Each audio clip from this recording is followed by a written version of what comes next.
Halo, assalamualaikum warahmatullahi wabarakatuh. Kembali lagi dengan saya, Fata Fauzan. Di sini teman-teman kita akan beralih kepada skill 2 tentang be careful of object of prepositions, yang dimana pada skill 2 ini kita akan berfokus kepada kata depan, yaitu pada prepositions. Yang mana di sini ada banyak sekali preposition yang bisa kita hafalkan dan kita pahami.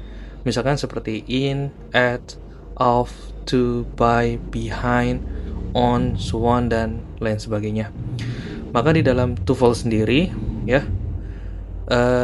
kita harus berhati-hati dengan kata prepositions. Karena mau bagaimanapun, preposition itu dia tidak bisa dianggap sebagai subjek. Misalkan di sini ada kata after his exams. Nah, maka kata after his exams di sini, dia bukan sebagai subjek, walaupun memang dia ada di kalimat awal.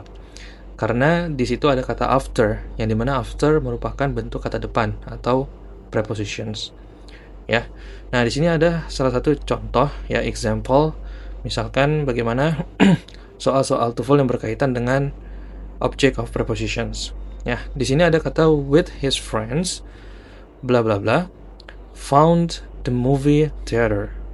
Nah, teman-teman, yang harus teman-teman pahami adalah with his friends di sini dia bukan sebagai subjek, tapi dia sebagai object of prepositions.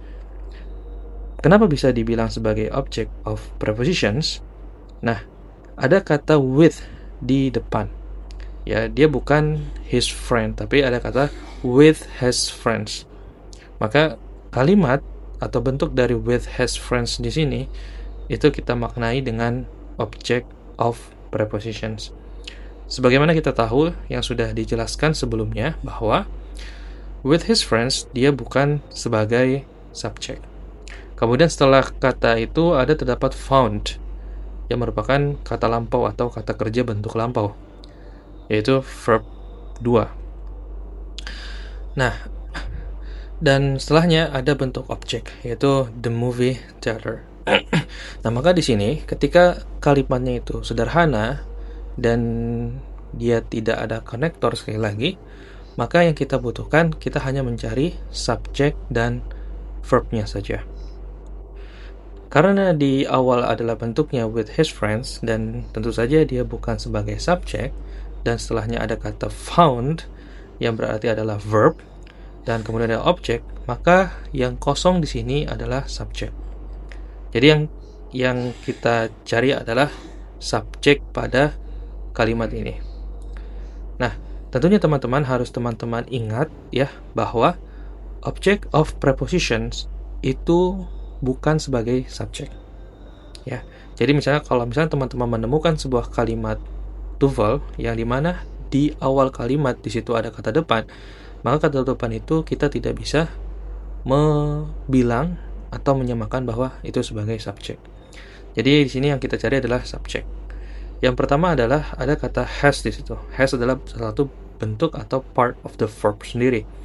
Adalah kata kerja bantu atau verb itu sendiri.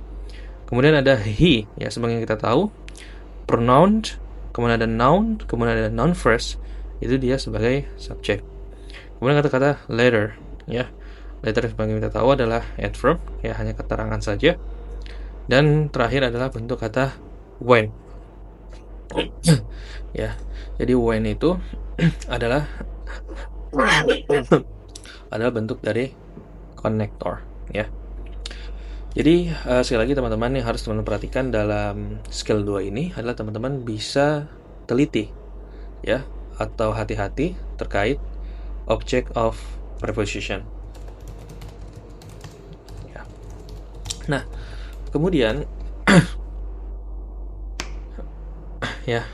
kemudian selanjutnya adalah berarti mana nih sekiranya jawaban yang benar.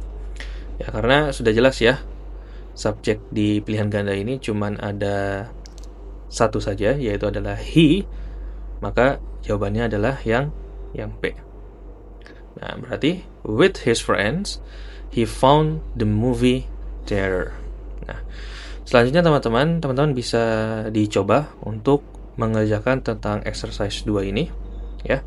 Jadi di sini teman-teman hanya memilah pilih saja.